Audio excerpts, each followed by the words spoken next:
So speaking confidently.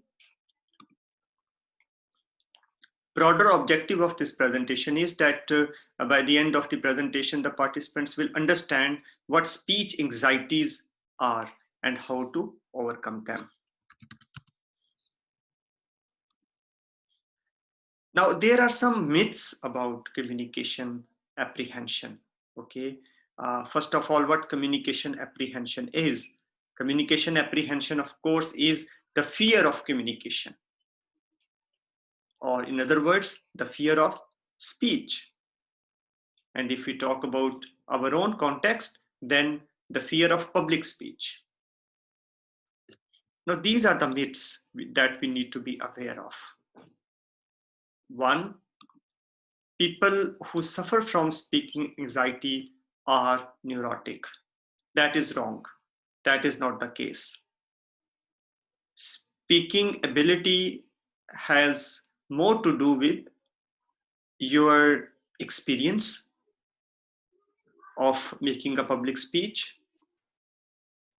It has more to do with learning a skill, which we call public speaking. And it almost has nothing to do with the neurosis. If you are afraid of facing the audience, that means you have not got a chance to get an exposure of facing the public. So you need to work on that. If you work on that, you will overcome the anxiety of facing the audience. So the fear of facing public or facing our audience or speaking in front of the public or speaking in front of the audience is not a neurotic problem. It is problem of learning. If we learn it, we overcome it. If we learn the speech, then we overcome the fear of speech. Second myth.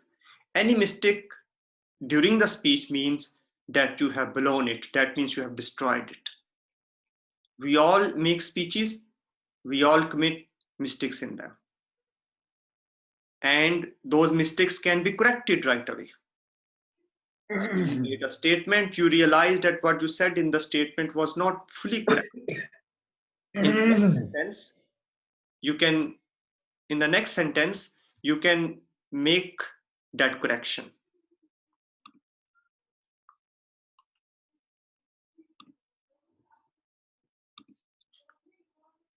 But just that mistake doesn't mean that you should start thinking about your speech as a total failure. No, it is not a total failure. It was just that one mistake. All human beings make mistake. Okay, to err is human. All right. So if you make a speech, maintain you and you make a mistake in that, maintain your confidence. Okay, correct that mistake. Inform your audience. When you do that, it shows you are an honest speaker. Correct that mistake and then continue with your speech with the same confidence with which you started.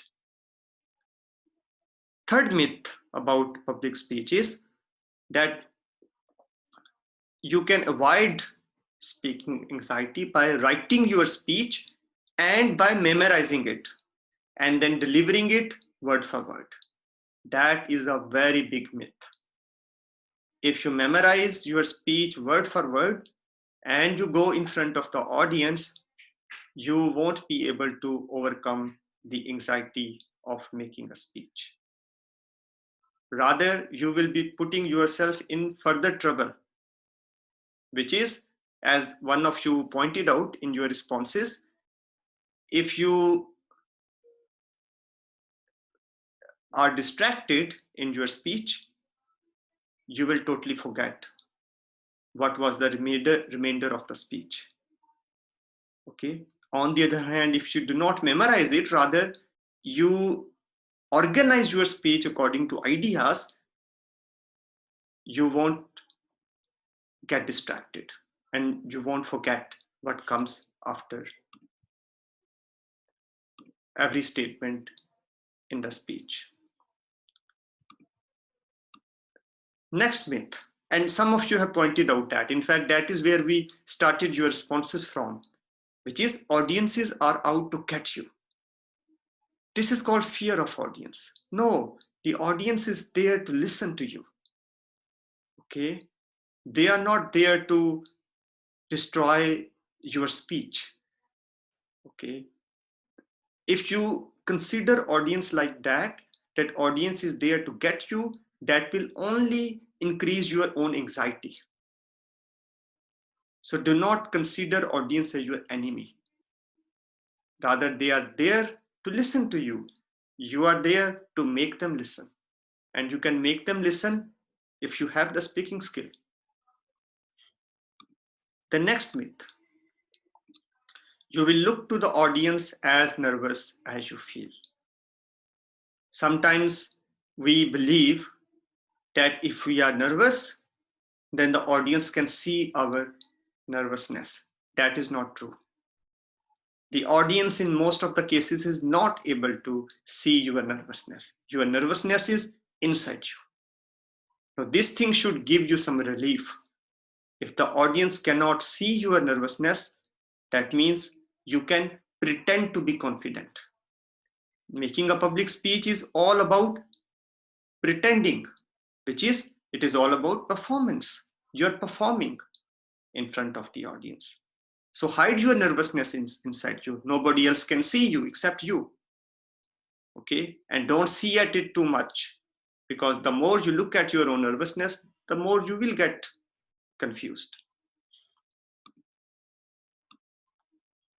Now, this last myth, a little nervousness helps you give a better speech.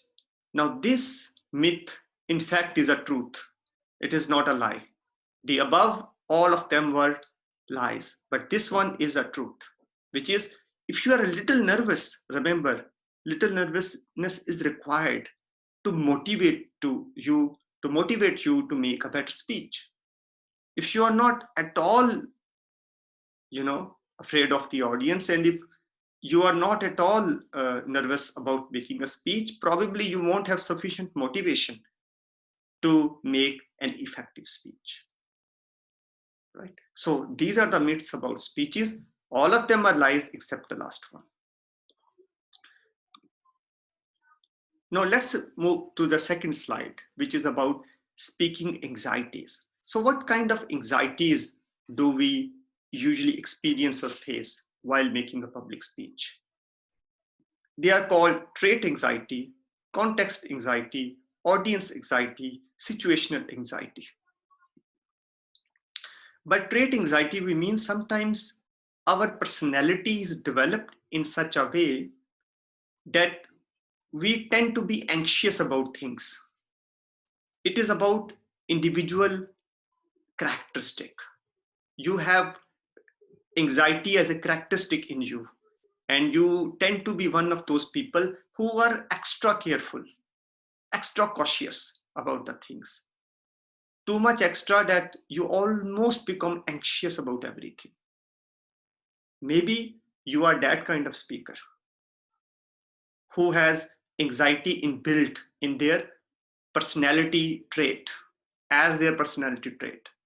If that is the case, you need to identify that. And if that is the case, then you need to overcome that anxiety while making a public speech, as you overcome anxiety for other things that you do in your life. Second kind of anxiety is context anxiety. Now, sometimes we are afraid of making a public speech when we are put in a particular context. For example, the context of competition. So if we are experiencing anxiety in the context of competition, that means we are not afraid of the speech, or we are not afraid of making the public speech. We are not afraid of the audience. Rather, we are afraid of losing. Some people are. So if you are that kind of person, then even if you play football, you would be as anxious while playing football as you are while making a speech, because your anxiety does not come from what you're doing. It comes from the failure from what you're doing. So this is the second kind of anxiety that we often experience, the anxiety of the context, in which context we are speaking. So maybe if you make a presentation in your class, you are very confident, you don't have any anxiety. But when you make a public speech, or when you make a speech in a debating competition, that is where you experience anxiety. So that clearly shows that in a class, there is no competition.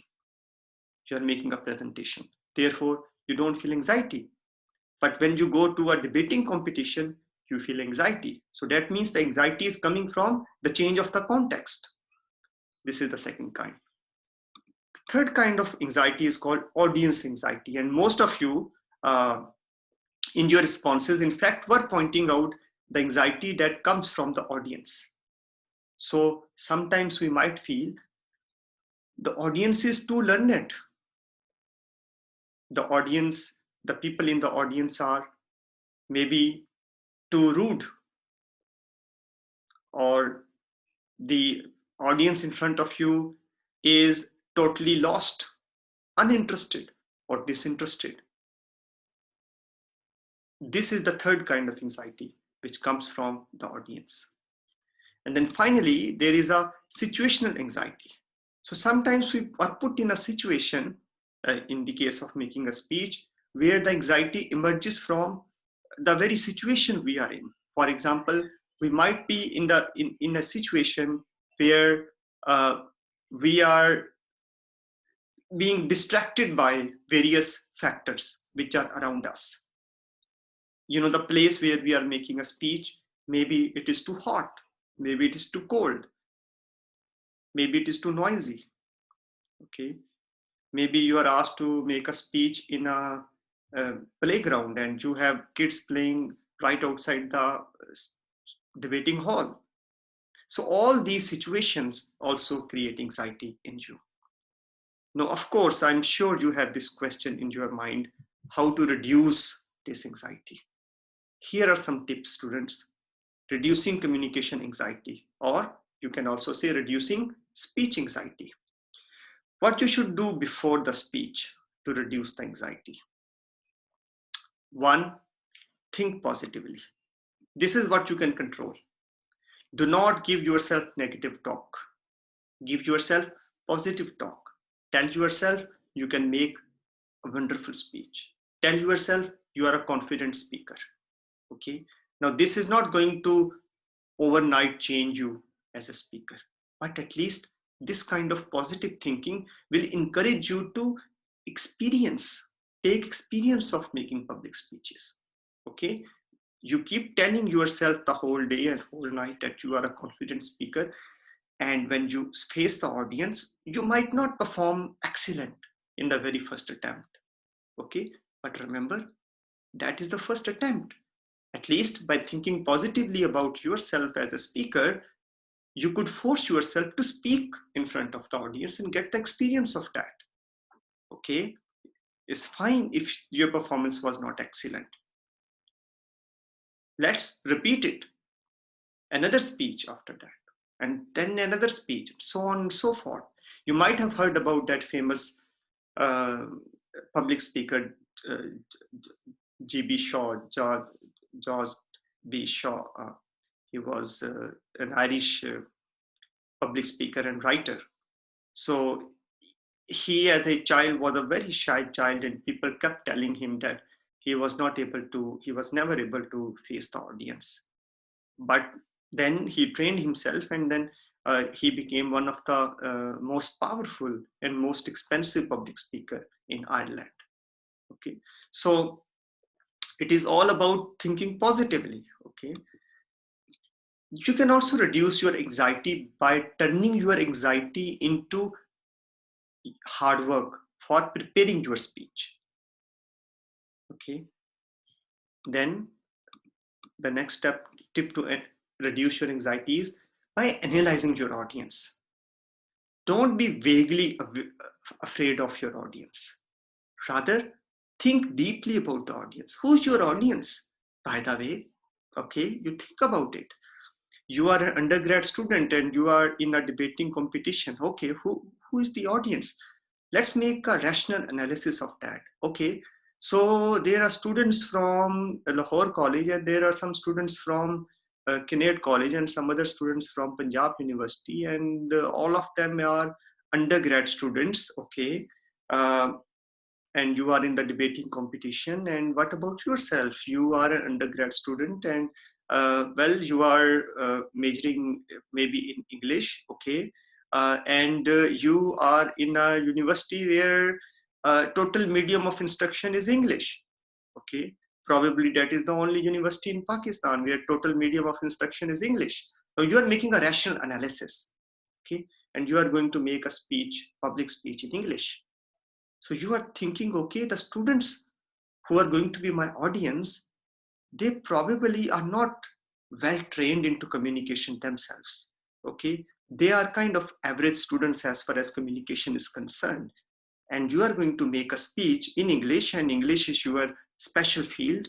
Therefore, you should be able to impress upon them using your communication skills in English.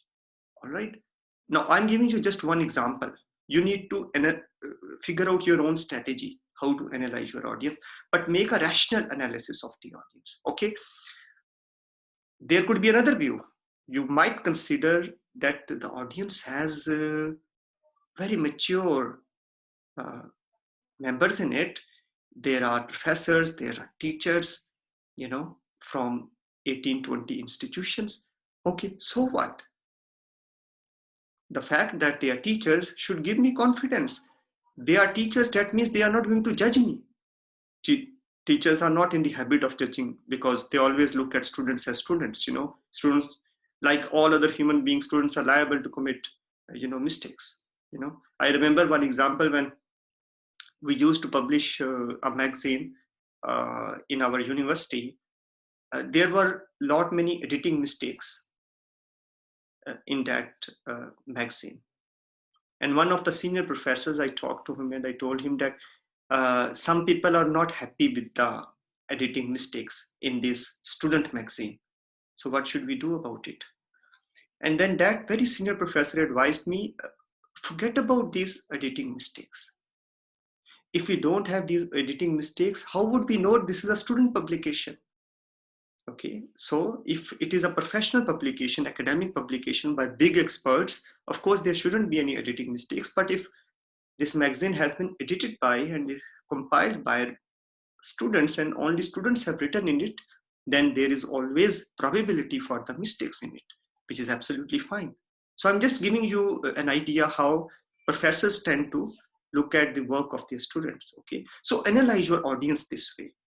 When you make a rational analysis, you overcome the anxiety of the audience and you develop a kind of familiarity with the audience, and that reduces your anxiety.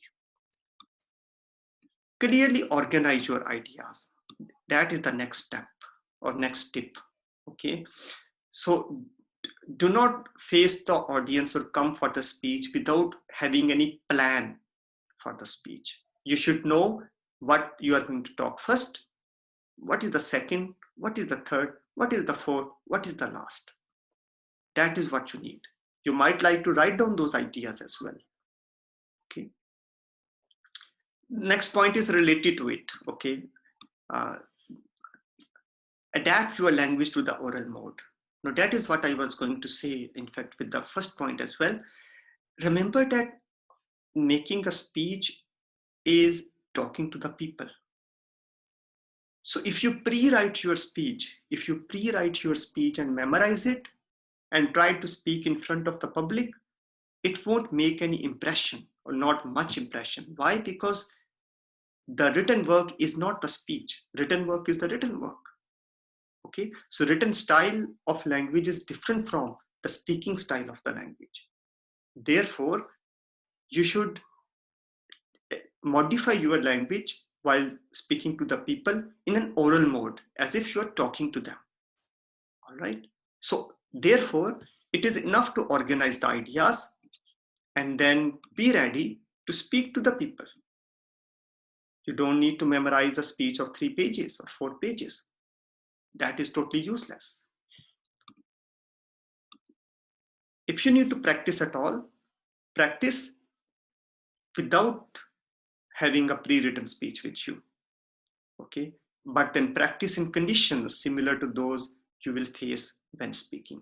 So if you, for example, want to make a class presentation, then find a room which is empty and stand in that room in front of the podium and practice over there. Now, for example, for my class, you are going to present online. Okay, you are going to make your speech online through Zoom. So I'll suggest you to practice using Zoom. Okay, so talk to some friend or friends and then create a Zoom link and ask them to be your audience, and you can deliver a speech for them. That is a good way to practice for the speech you want to deliver for this class. And this interesting last tip seems to be a little funny as well. Watch what you eat. Okay, now this of course looks very obvious, but sometimes we commit the blunder of either overeating or not eating enough at all, or eating the wrong food, taking the wrong food right before the speech. So experts suggest that you should have eaten your food at least 2 hours before your speech. Do not speak right after, taking a bellyful of food. Keep yourself hydrated. Hydration works. Okay. If you're a kind of person who likes to take coffee and tea, it is a good idea to take a cup of tea or coffee before your speech. Okay, but avoid heavy food right before the speech.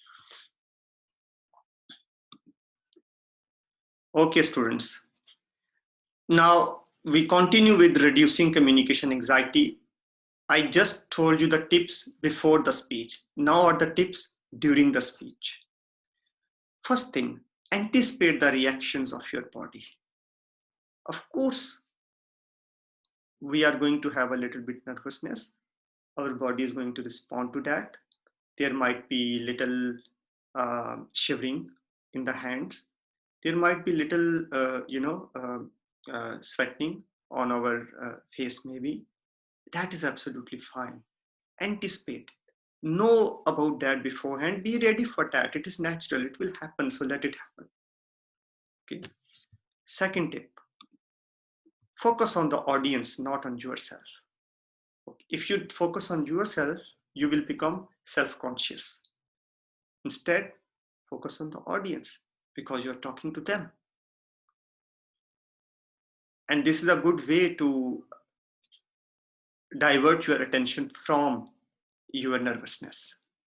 So if you focus on yourself, you will keep thinking about your nervousness. Okay. So instead of thinking about yourself, think about the audience that you are facing.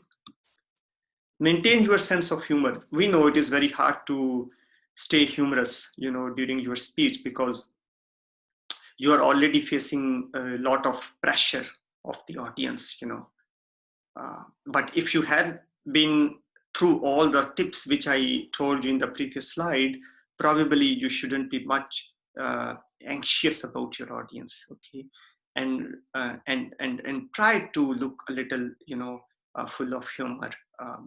Telling a joke or two might work too, but at least maintain your smile. So when you smile, that is a way to hide your nervousness. Okay. And then finally, stress management techniques. Sometimes we are stressed because of the anxiety. Now, for all of us, stress management techniques are different. So use your own stress management technique in order to maintain your confidence during the speech. Some people want to drink water. That is fine to reduce the stress. Some people like long breaths. Long breath helps a lot in reducing the stress. If during the speech you feel that you are losing the words, take long breath. That kind of helps you to send excess blood to your brain, and then your brain start functioning at its regular pace. So these are the tips to reduce anxiety during the speech. This is all, students. Thanks for your very patient listening.